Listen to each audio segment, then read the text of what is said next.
para po sa mga OFWs na galing Saudi at pauwi ng Pilipinas. Ito po yung ihahanda nating mga requirements na kakailanganin natin sa immigration.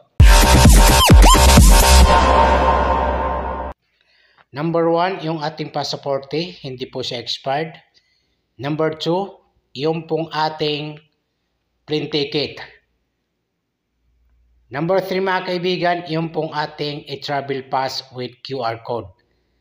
Kailangan po natin mag-create na account or mag-sign in mga kaibigan sa iTravel at makikita niyo po sa video mga kaibigan kung paano gumawa o mag-create na account sa iTravel.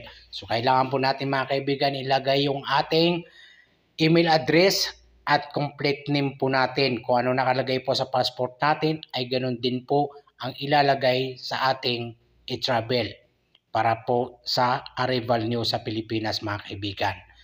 So pabalik naman po ng Saudi mga kaibigan, kung galing kayong Pilipinas, pabalik ng Saudi.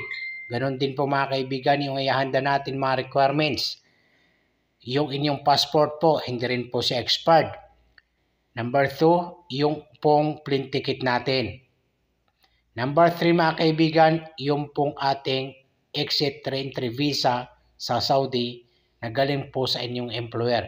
Bago kayo umuwi ay mag-request po kayo o kumuha na exit re-entry visa sa inyong employer. 4, yung pong ating travel pass with QR code. Kailangan po yan mga kaibigan before your departure from the Philippines, pabalik ng Saudi mga kaibigan. So, number 5 mga kaibigan, yung pong ating UEC. Dapat po ay exempted po mga kaibigan.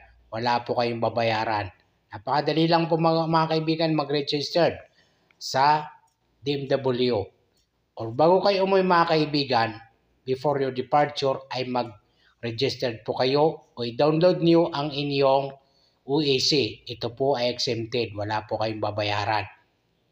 So madam, napakadali lang po mga kaibigan.